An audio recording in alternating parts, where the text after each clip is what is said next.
inside the UC Health Training Center for day 2 of training camp. What's going on, Broncos country? Thanks for tuning in to another episode of Broncos Now. I'm your host, Sydney Jones. And if you missed yesterday's premiere of Broncos Now, this is a new podcast and video series that will aim to give fans a daily recap of what's going on with the team. So we'll discuss the top storylines and sound bites of the day, along with analysis and injury updates from practice, with episodes airing every evening, Monday through Friday. So with day 2 of training camp complete, we'll dive into head coach Nathaniel Hackett's takeaways from the day and discuss the praise that cornerback Pat Surtain received after practice. We'll also have Broncos lead writer Eric Dalala on the show a little bit later for some analysis. We'll also hear from former Broncos defensive lineman Alfred Williams. Training camp is all about competition, and we certainly saw that out there today on day 2. A great day overall for Russell Wilson. He made some great completions, and honestly, I thought the offense played really well today in general. Things seem to finally get rolling for them as they continue to master Coach Hackett's scheme. But it was Pat Surtain who was the main conversation point today. Both Coach Hackett and Hackett Bolles praised him after practice for his incredible pass breakup during a third down period. He's a great person to start off. You know, he's a smart guy, and he's starting to get comfortable. There's some new things that he's doing out there, and I think he's starting to feel good about those. Being with Christian, another year is great. Same kind of system with Adro. But he's just, and then you add in the range, the speed, the strength, all those things. And that was awesome because that's 2 big human beings competing for a ball, and you love to see that. And, that's what, they're going to make each other better, and that's what I love. Well, Surtain's a freak. I'm just going to tell you all that right now. If you don't know that, turn on the film. It speaks for itself. I know when they game plan him, I don't know how you game plan against a guy like that because he's just going to eat you alive. So I'm grateful he's on my side, so I don't have to see him come off the edge or something like that. But, no, I think it's great competition for our receivers. I think, having a guy like that, Courtland and Tim battling day in and day out, it just makes them better, makes Surtain better. Courtland and Tim, top receivers in the league, same as Surtain, the top corner in the league. So, when you have Justin and Kareem back there, so all those 4 guys just battle day in and day out. It's a healthy competition, and it's always good because it makes us better. This is Pat Surtain's second training camp, and he already looks more confident and more comfortable than ever. There's been so much talk this offseason about the offense and their expectations to be one of the best in the league, but Pat says the Broncos secondary is already the best. I believe we're a top 5 secondary, like day in and day out, just the talent all across the board, the veteran leadership we have. We just come out here and make plays each and every day. So I believe we're a top 5 secondary, even a top secondary in the league. So, we're just going to keep on proving that and keep on showcasing our abilities. So. Now let's welcome Broncos lead writer Eric Dalala to the radio studio as we take a closer look at today's practice. Eric, another day means another Broncos Now. Appreciate you coming in. Yeah, of course. A fun one today. It was a fun one. Yeah, day 2 of training camp complete. Did you like what you saw out there, Eric? Looked like the offense played pretty well. Yeah, I thought things were a little bit crisper today, a little bit more efficient. You didn't see the ball hit the ground very much from the Broncos offense, so that was nice. Russell Wilson looked like he was in control at the line of scrimmage. I think maybe there was one pre-snap penalty from a second or third team unit. Didn't see one from the first team offense. That's always good early in training camp. You kind of expect some of those errors. Didn't see those today. And then he got the ball out fast. If there's a knock on Russell Wilson, it's that sometimes he can hold on to the ball a little bit. You didn't see that on Thursday. He got the ball out quick, had some short passes to Courtland Sutton, to Tim Patrick, obviously found Jerry Jeudy for a nice play. They looked in control for most of practice. Defense fought back a little bit at the end. I did find it interesting. I asked Nathaniel Hackett after practice, is that what you imagine? When you think of this offense, is that what you want it to look like? He said it's just practice. We still got a long way to go. We want both sides to keep getting better, but looked pretty good to me today. Right. Like you mentioned, defense came back a little bit at the end of practice, had some really great plays there, especially one from Pat Surtain. We heard earlier in the show from Coach Hackett and Hackett Bolles, and in Hackett Bolles' words, he said, Pat Surtain can eat anyone alive. His words, not mine. We kind of saw that from Pat today a little bit. He had an incredible pass breakup. He jumped up and just hit the ball right out of Courtland's hands. What did you like about that play? Yeah, well, it's important for fans to kind of know the context, which is Coach Hackett's talked about these competitive periods that they'll do. This was one of them. It was a third down play. And so if the Broncos defense gets a stop, they win the period. If the offense gets the first down, obviously, they win the period. And so this was a critical play from that standpoint. Neither side wants to lose that. Courtland Sutton has the ball in his hands. It was a great throw from Russell Wilson. Kind of dropped it right in the bucket for Courtland to go up and get. And Pat, at first, he tried to hit it with his left hand, and he wasn't able to knock it free. And then while he was still in the air, made the adjustment and knocked it out with his right hand. He talked about, you got to stick with the play. You never know what's going to happen. But to me, that's about athleticism. How difficult must it be to, mid-air decide, okay, well, I've gone up with the intention of hitting it with my left. Now I've got to hit it with my right. It's just kind of beyond comprehension. Yeah. We mentioned Pat Surtain. You also mentioned Jerry Jeudy, Tim Patrick. But was there anyone kind of under the radar today that you thought had a really good day or someone that stood out to you? Yeah, I'll give you an undrafted guy, Sid. All right. Obviously, there's this history in Denver of undrafted rookies making the 53-man roster. Last year was Andre Mintz, Asang Bassi. The year before that goes on and on. Rod Smith, a great undrafted free agent. Chris Harris Jr., Jaquan McMillian. He's a guy that you want to keep an eye on, I think. A slot cornerback from ECU. He had a couple of nice plays on Thursday. He had a pass breakup against Montreal, Washington, and then later in practice, he was able to stay stride for stride with a receiver, didn't allow a completion. He's a guy that maybe you keep an eye on. Obviously, you've got the top four guys, if you count Michael Ojemudia, behind a Pat Surtain, Ronald Darby, K'Wan Williams.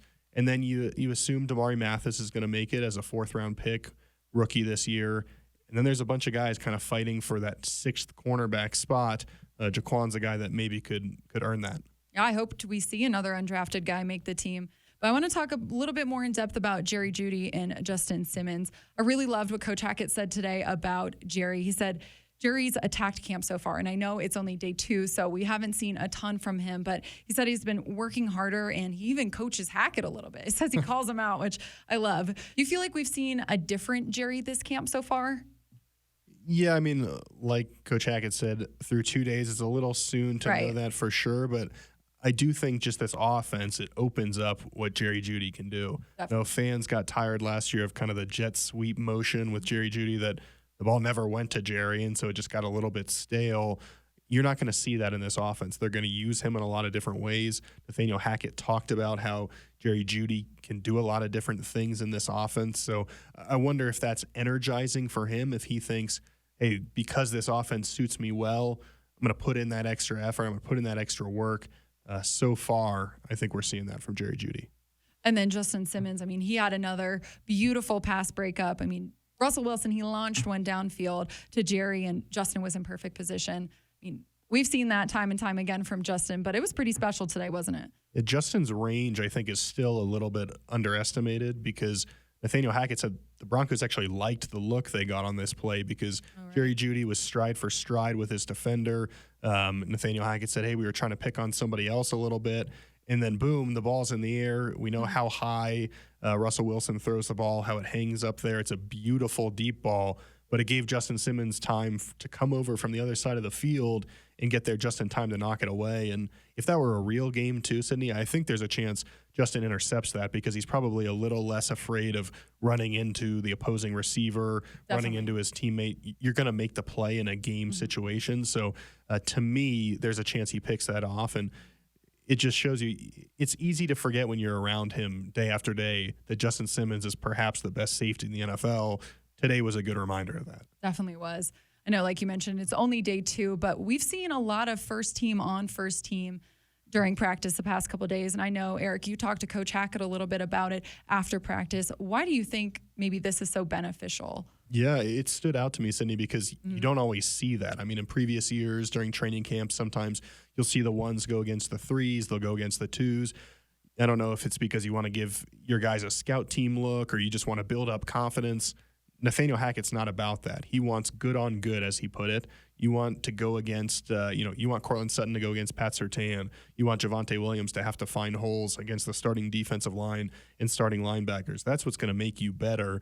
That's what Nathaniel Hackett pointed out, and I think that there is a benefit to doing that all the time because my follow-up to him was, well, does that give you a more honest evaluation? Because if you're doing it against reserve players or you're doing it against third-team players, it can get a little bit warped, I think, in terms of, well, is this going to work when we go play Seattle in week 1? Right. When you're going against this Broncos defense every day, or if you're, other side of the ball, if you're going against Russell Wilson in the offense, you're going to have a pretty good idea of how you stack up.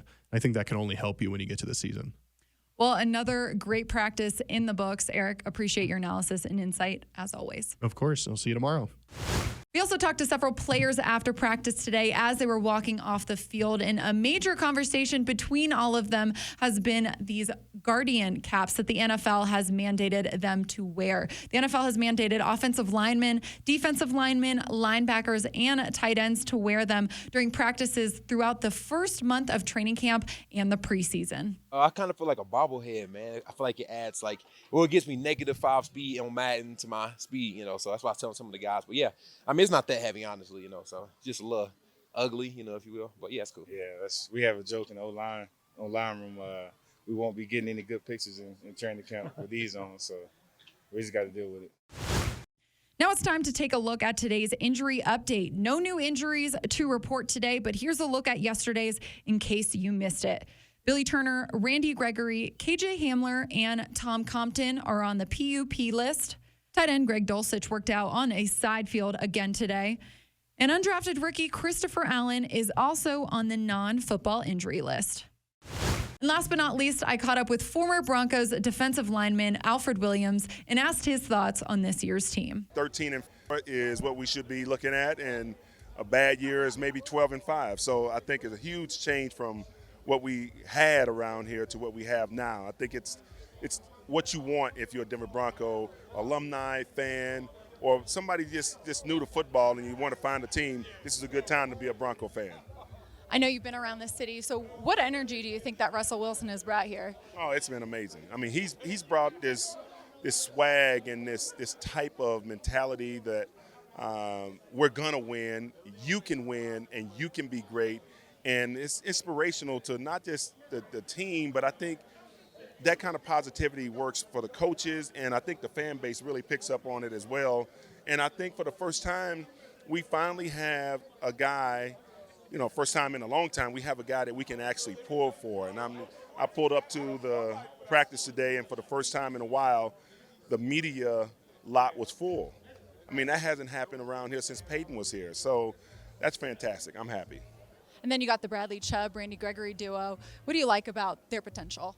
Well, I think when you look at Randy Gregory, he's been highly productive when he's been healthy, and now he's starting the season off on the PUP list. That's and I've done that, and I know it takes a couple of weeks to come back. Maybe around week 3 or 4 we'll see what he really has as a football player. But Bradley Chubb had the first successful off season where he didn't have surgery, so I want to see what he looks like and see if he can be a little more slippery as he gets, now he's in the ripe old age of 26 or 27. We'll see what he has this year. This should be his best year of his NFL career.